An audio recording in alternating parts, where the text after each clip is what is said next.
What's going on, everyone? Jeremy here from the quartering, and as we take a tiny step away from the dramatic infighting, I think it's important that we all celebrate the absolute woke disaster that was Mindy Kaling's Velma, which has now made history. I mean, I think we should all leave a like on this video, and if you haven't yet, definitely subscribe because, you know, it's not every day that SJWs do something noteworthy and do something really exciting and groundbreaking. By the way, I'll be live streaming at 6 o'clock tonight, doing our battle plan against Elon Musk and discussing other things. Hope to see you there. But in this particular case, it has set a record as the third worst reviewed show in history. And it's still sinking, friends. Creator and actress Mindy Kaling has made history for her woke Scooby-Doo spin-off Velma, but certainly not in the way she expected. This is via the Daily Wire. Shout out Daily Wire. The HBO Max show, as highlighted by the Daily Wire, has absolutely bombed on the review aggregator website Rotten Tomatoes, and now it's landed in the number 3 spot on IMDb's list of worst rated shows of all time. Now, if we look at the show on Rotten Tomatoes, we see 47% from critics, which is actually the most shocking part about this, isn't it? Like the fact that critics are not liking the show. That's the part that's really mind-boggling to me. It had everything that critics like. Preteens in the shower, woke crap, white man bad. It literally pandered to every possible trope that woke modern day critics like, and they still gave it just a 47%. Then when you move to the audience rating, it is a 6%. 6 with 9,240 ratings. While only 4 episodes of Velma have aired so far, wow, it's hard to imagine it gets better than this. The show has already racked up more than 41,000 one-star reviews. On the flip side, it's earned only 1,600 10-star reviews.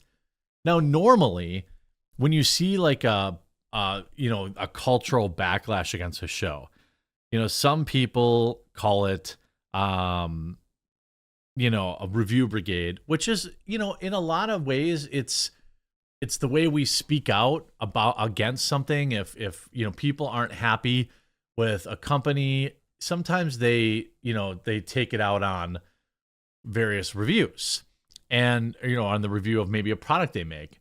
And some people just don't like that. They don't like that consumers have an opportunity to speak out. Now, while only 4 episodes of Velma have aired so far, the show has already racked up more than 41,000 one-star reviews. Kaling's Velma is only behind The Pogmentary and Iste Bu Benim Masalim, the worst-rated IMDb list, while A Little Late with Lily Singh and Santa Inc. are behind Velma to round out the top. Think about that. You're there with A Little Late with Lily Singh. That's what you're there for. You're there, and I'm sorry, Santa Inc. also beat you out as being slightly less horrible. The show's negative reviews are all over the place, though they all agree it completely misses the mark.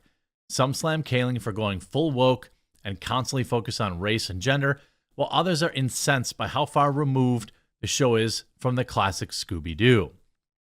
Well, the secondary one is kind of important.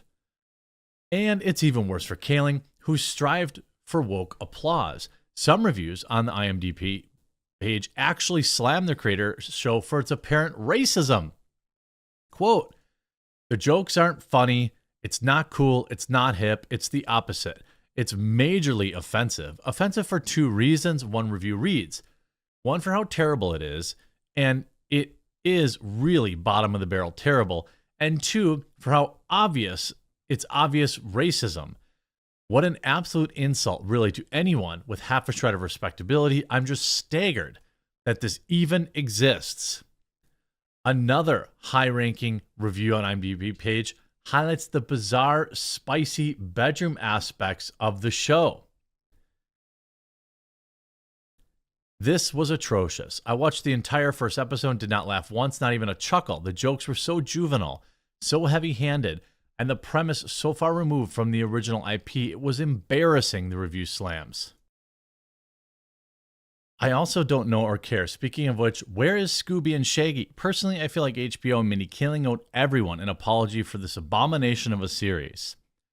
Notably, before the show even aired, Kaling made it a point to emphasize that the main animated character, Velma, would be South Asian. I'm surprised that wasn't enough. I'm really surprised that so many people, that this just wasn't enough for everyone on the planet to love this show. Quote, hopefully you noticed my Velma is South Asian, Kaling said last year to a crowd of fans. If people freak out about that, I don't care. Well, that's the problem. These people who get these shows, these popular, IPs, they don't actually care about the original fans. They don't care about respecting the lore. They just care about cashing a check and pushing their ideology. Now, when we look at the actual list, it's the top 10. Now, the rise of a 17-year-old star with strong feelings of a dreamer. Istebu Benim Masalam. I don't think that's going to be in English. Maybe not. It's a musical and it's only 40 minutes long. It's a TV series, but 40 minutes long. The Pogmentary is a glimpse into the life of Paul Pogba, a influential world-class French footballer, and it got a 1.1. Now, I'm not sure. If you look, you had 13,000 votes for the Pogmentary. You had 9,500 votes for this other one, East. Velma has 50,000 votes. To me, it's number one in our hearts. It's number 3 on the list, but it's number 1 in our hearts. Then followed by A Little Late with Lily Singh, which everybody knew was absolutely terrible. Even that only had 7,400 people bother to leave a downvote for it. Santa Inc., obviously just a horrendous show. The Final Draft, never heard of that. The View is still on the air and has a 2.5 rating. Here Comes Honey Boo Boo, Keeping Up with the Kardashians, and the rounding out the top 10, Raspari. I don't think that, unfortunately, when you look at Velma, this is a show that exists. And I believe I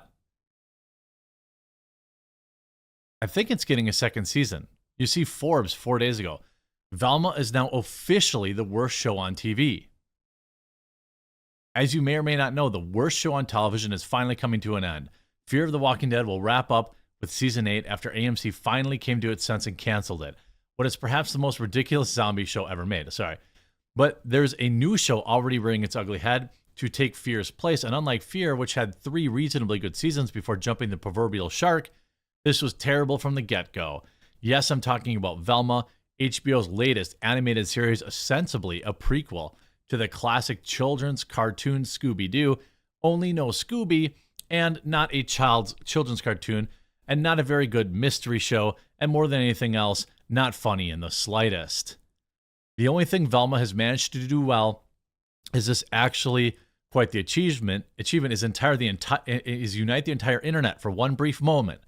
Conservatives, liberals, Scooby fans, and non-fans alike all agree Velma is a steaming pile of Scooby-Doo-Doo. You look at the Eric Kane. If these jokes were actually funny.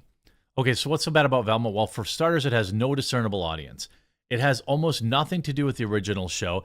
It makes attempts at being super woke to also being deeply edgelord. If these jokes were actually funny, the show's lack of an obvious target audience might be a good thing, the same way that South Park's humor often targets the left, the right, and everyone else. The difference, of course, is that South Park is funny, often insightful parody of modern culture. Velma is just trying way too hard without landing any of its myriad of lame jokes. Well, congratulations, Velma. Finally, some people are waking up and willing to speak out against this garbage. Keep failing, though. We're here for it. It's called job security. By the way, if you made it to the end of this video and you haven't yet subscribed, please do click that subscribe button down below, and we'll talk to you again real soon.